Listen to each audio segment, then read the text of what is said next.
Hi, everyone. It's DocTalk. Believe it or not, this month we are together. Brittany Hollerbach, Dr. Brittany Hollerbach is usually behind the camera doing the DocTalks. Today we're working together. We have two really important messages. We're at FRI in Orlando, Florida, the International Association of Fire Chiefs, really important conference. Yesterday we had an opportunity to speak together, and it was about health and safety and survival with that section that is 25 years in the making within the IFC. Brittany, two things we talked about yesterday. One really important one, which is the reason that the bird is behind us and the reason that Sarah Jenke is behind the camera today is because is really important. And I don't want anyone to lose faith in the fact that scientists, researchers, brilliant people who have spent their life making life better for humans still have great credibility, and they have made great decisions in helping us get to a better life. Brittany, you've spent your life doing this. Sarah, you've spent your life doing this, in particular related to public safety people. Should we believe people who are scientists and spend their lives making things better? Yeah, it is so important to listen to the research. And I know now with the internet, everyone is a researcher. And so it's just important to remember where you're getting your information. Trust but verify, right? Get on Google, and more importantly, check out Science to the Station. There is a research tool which can help you answer questions from peer-reviewed research, evidence-based information. So it's so important. Just talk to the credible sources and trust but verify, right?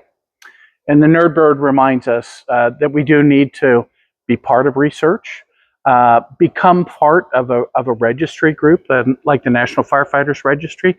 We're looking at really important issues like cancer in the fire service and how important it is to locate the potential risk places and ways that we can prevent cancer for future generations of firefighters. Be part of the science, rely on the scientists to give us good information, and then use it when you need to make good decisions. Absolutely. Really important science was discussed yesterday around sleep. Brittany, you've been part of an important study looking at sleep. Is 1 hour change in shift make a difference in how healthy firefighters are? So it's an empirical question, as Dr. Jenke would say, but the research suggests that even 1 hour of getting more sleep can be beneficial for the firefighter. And a lot of that comes from being able to get one more full sleep cycle in.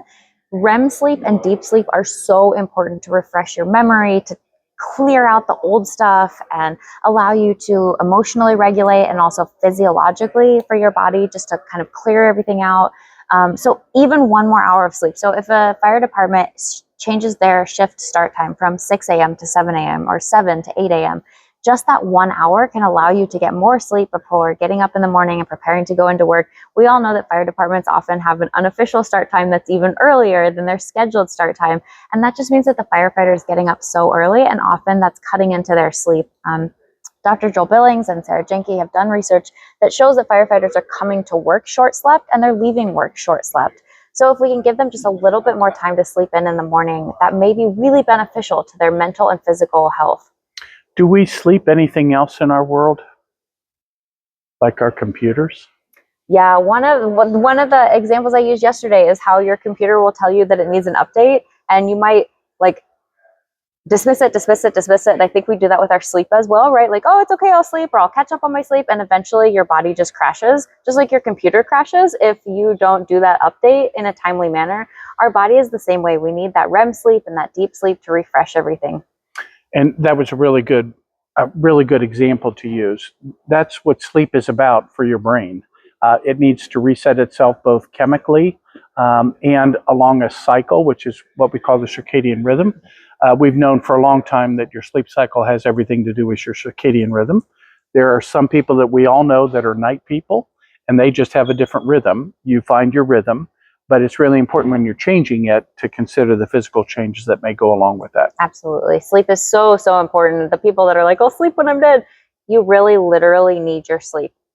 So we need studies on things like this. So if your department wants to bring science into the station, become part of studies like this that says what a difference it makes in our shift change times And some departments are even doing dramatic shift changes. Do you want to discuss one short example of that in Austin? Yeah, Austin Fire Department moved their start time to noon, and part of it is to avoid traffic, but part of it was to give folks more time in the morning. And they're actually considering moving their shift start time earlier, but there's so many different options for departments. And so thinking through what your busiest station is, what your longest commute times are, there's lots of things to think through when thinking about changing either your shift schedule or your shift start time, but making sure that it's a data-driven, evidence-based decision and you're considering all of the options. It's really, really important, but there's so many creative ways to do it. So on behalf of DocTalk, on behalf of the Nerdbird, on behalf of our usual producer, Brittany Hollerbach, and flip the camera to, we appreciate all of you that you're part of this, and we'll keep bringing science to you. Consider it credible. Thanks.